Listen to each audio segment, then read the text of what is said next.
नाज़रीन, हम मौजूद हैं IHEC पे और यहाँ पे ये पाक फ़ौज का एक कैंप है। इसकी हाइट क्या है, यहाँ किस तरह ड्यूटीज़ की जाती हैं, किस तरह ये लोग यहाँ पे रहते हैं। हमें हेलीकॉप्टर तो उतार के गए हैं, वेदर कोई अच्छा नहीं है बल्कि ख़राब हो रहा है लगातार, तो हमें जल्दी यहाँ पे बात करनी पड़ेगी और फिर यहाँ से जाना पड़ेगा।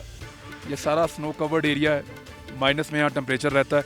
हमारे पास मेजर मौज़म साहब मौजूद हैं जो यहाँ पे इंचार्ज हैं, इनसे हम बातचीत का आगाज़ करते हैं। अस्सलाम वालेकुम मेजर साहब। वालेकुम। ये जिस जगह हम मौजूद हैं इसकी अहमियत क्या है और ये क्या है जगह? इस वक्त इस कैंप की जो हाइट है 18,000 हाइट है इसकी। और इस वक्त जो हमारे मेन चैलेंजेस हैं, पहले तो यहाँ जो दुश्मन का एक चैलेंज है जो मकारी से हमारे सामने बैठा हुआ है, और दूसरा यहाँ हमें जो चैलेंज है दूसरा वो है वेदर, जिसके लिए हम यहाँ सबसे ज़्यादा हाई एल्टीट्यूड इक्विपमेंट और क्लोथिंग इस्तेमाल करते हैं। तो अल्लाह पाक का करम है, we are fine and we are ready to fight every situation. यहाँ सियाचिन किस तरफ है और बाकी इस एरिया की लोकेशन ज़रा? सियाचिन से पहले मैं आपको इस एरिया के बारे में बताना चाहूँगा कि जहाँ ये कैंप है इसके सामने ये एक पहाड़ी है सामने जो मर्ज कर रही है स्काई लाइन के साथ, इसको गशाबरम 1 कहते हैं।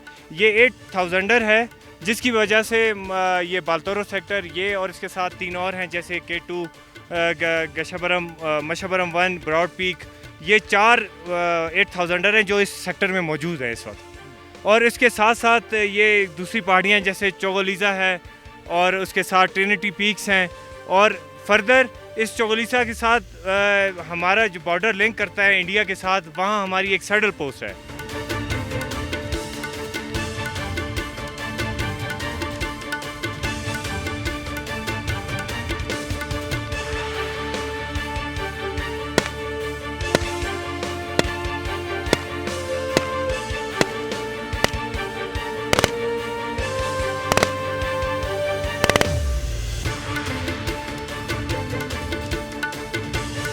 ये आगे हम आपको अपने लोकेशन दिखाते हैं, और जो हमारी पार्टी मूव करती है सैडल के लिए, वो पार्टी इस वक्त तैयार है, वो आपको दिखा देते हैं, और क्या क्या उनके गियर्स होते हैं और इक्विपमेंट वो पहन के आगे जाते हैं वो हम आपको दिखाते हैं।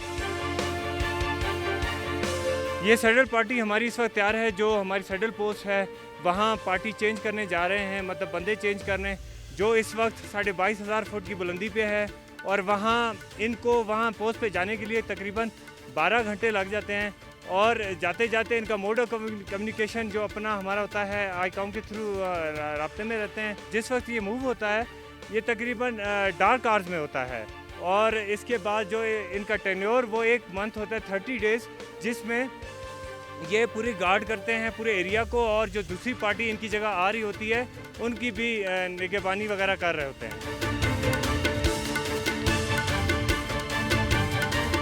ये हमारा इग्लू है जिसमें हम खाना भी बनाते हैं, और मुख्तलिफ हम बर्फ़ को भी पिघलाते हैं पानी पीने के लिए, और मुख्तलिफ जो मशरूबात हैं बनाने के लिए इस्तेमाल करते हैं।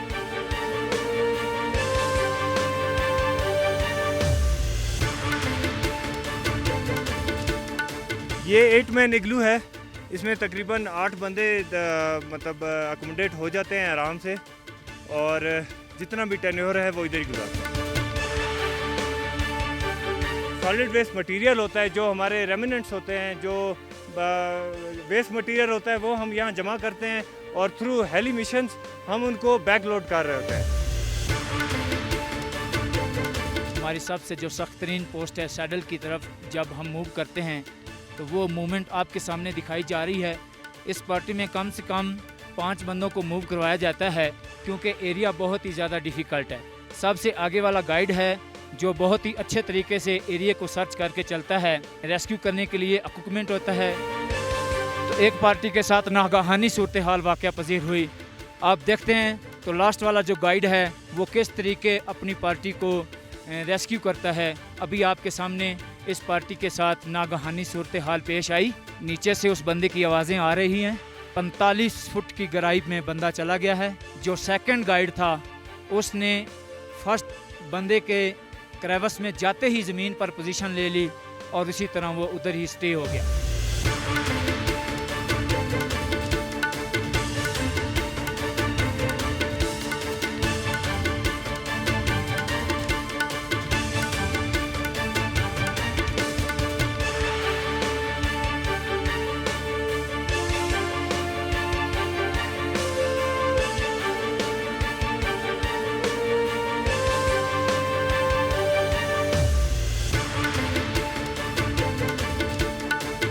रेस्क्यू करने वाला जो बंदा है वो आस्ता आस्ता अपने आप को सेव करता हुआ नीचे आ रहा है।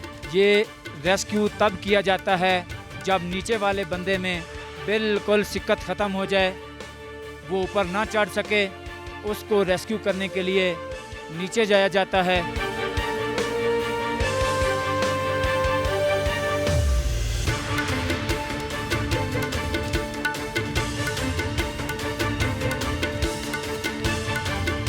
जी नाज़रीन, मैं कनकोडिया में हूँ और कनकोडिया इसका नाम बड़ा दिलचस्प है क्योंकि यूरोप में एक्स माउंटेन के ऊपर जो है वहाँ पे एक पहाड़ी सिलसिला है, वो बिल्कुल इसी तरह वहाँ पे मुख्तलिफ जंक्शन आके मिलते हैं और एक जंक्शन बनता है, वहाँ पे मुख्तलिफ ग्लेशियर्स का एरिया आके मिलता है, तो उसको कनकोडिया कहते हैं क्योंकि यहाँ पे पहले गोरे आए और वो यहाँ पे इन पहाड़ों को सर करने के लिए, तो इसलिए इसका नाम भी कनकोडिया रख दिया गया। यहाँ पे दो बहुत बड़े ग्लेशियर्स हैं जो आपस में मिलते हैं। एक ग्लेशियर उस तरफ है जिसका नाम बाल्तोरो ग्लेशियर है और एक ग्लेशियर मेरे पीछे है, ये आता है इस तरफ से केटू वाली साइड से, और इस ग्लेशियर को गुडविन ऑस्टिन कहते हैं। ये दोनों ग्लेशियर इस जगह पे आते हैं तो ये जंक्शन कनकोडिया कहलाता है। यहाँ पे बेस कैंप भी है।